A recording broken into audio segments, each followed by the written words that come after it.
How North Carolina's Disaster Recovery Act of 2025 is shaping long term resilience. Unpacking NC's comprehensive response to catastrophic events with a focus on innovation, infrastructure repair, and long term resilience. In an era where climate change accelerates the frequency and intensity of natural disasters, North Carolina's legislative response to Hurricane Helene and accompanying wildfires offers a fascinating case study. How does a state balance immediate recovery needs with long term resilience? And what lessons does this comprehensive funding and regulatory initiative hold for the energy, infrastructure, and sustainability sectors? Can legislative innovation drive change in disaster recovery? The Disaster Recovery Act of 2025, commonly known as the Disaster Recovery Act of 2025 Part 2, demonstrates a bold commitment to jumpstarting recovery after unprecedented damages. With appropriations reaching well over $1 billion across multiple agencies, legislators have crafted a multifaceted strategy. But does this rapid, large-scale allocation of funds truly address the root causes of vulnerability in our infrastructure? The Act channels funds into various programs, from restoring damaged public schools, upgrading water systems, and rebuilding agricultural infrastructure, to offering direct economic grants for local businesses. Such an approach invites several questions. How will these investments enhance community and business resilience? What metrics will policymakers and agencies employ to gauge long-term success in reducing disaster risk? Could this model serve as a blueprint for other states facing similar challenges? How do targeted investments strengthen the fabric of recovering communities? At its core, the Act splits funding into specialized subprograms with clear objectives.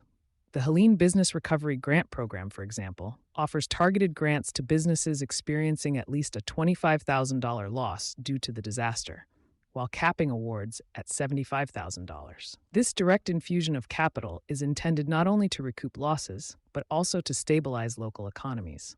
However, a critical question emerges. Is this level of support enough to spur sustainable growth once the initial shock of disaster subsides? Similarly, funds directed toward repair and renovation efforts in critical educational, transportation, and water infrastructure, such as the allocation of over $685 million to improve drinking water and wastewater systems, signal an effort to shore up essential services. Yet, are there provisions in place to ensure these improvements remain resilient against future catastrophic events? And how might energy infrastructure intersect with these rebuilding efforts to support broader sustainability goals? What role does regulatory flexibility play in accelerating recovery? A notable aspect of the Act is its built-in regulatory flexibilities.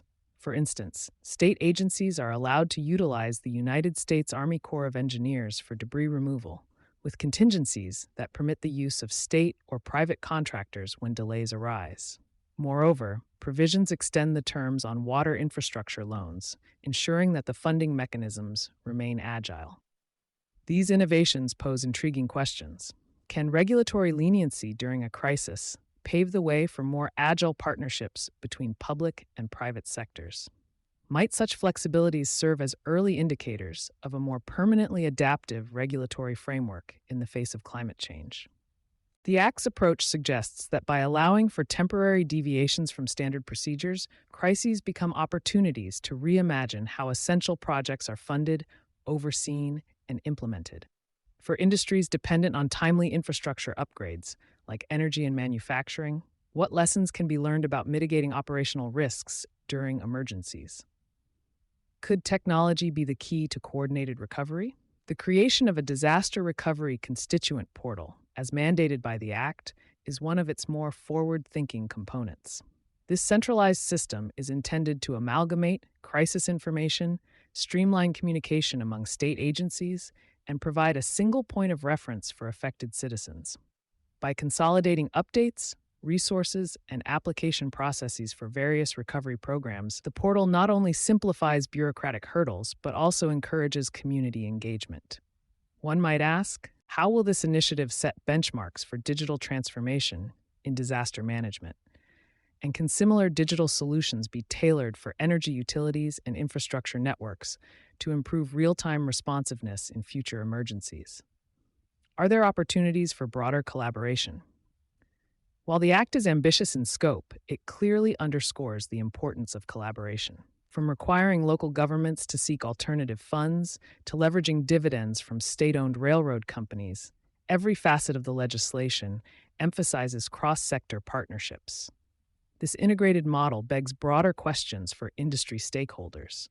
How can public sector approaches to disaster recovery inform best practices in the private sector, especially in energy intensive industries? What role might public private partnerships play in transforming temporary relief measures into permanent resiliency initiatives? By questioning these interconnections, stakeholders can explore complementary strategies that not only speed up recovery, but build a stronger foundation for future growth. What does this mean for the future of disaster preparedness? Ultimately, North Carolina's robust legislative framework is more than just an immediate fix. It's an experimental blueprint for a resilient future. While the effectiveness of these measures will only be apparent in the years to come, the Act challenges conventional disaster recovery paradigms by focusing on long-term economic stability, proactive infrastructure rebuilding, streamlined regulatory processes, and technological integration for smarter recovery. As industries grapple with the realities of climate change, the big questions persist. What long-term metrics should be implemented to verify progress?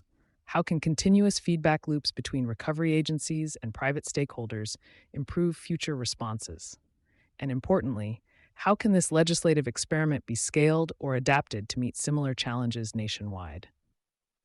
Transforming a reactive approach. North Carolina's Disaster Recovery Act of 2025 ignites a vital dialogue about the intersection of policy, technology, and infrastructure investment in times of crisis. Whether through incentivizing private investments, embracing regulatory flexibility, or harnessing digital technologies to unify disparate recovery efforts, the Act is a clarion call for innovation in the face of adversity. For energy and infrastructure professionals, the debate is not simply about managing disaster fallout.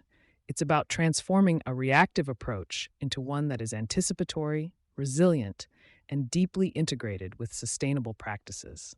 As we reflect on these efforts, the central question remains: how can the insights from this experience propel both regional and national strategies for a more secure, efficient, and enduring future?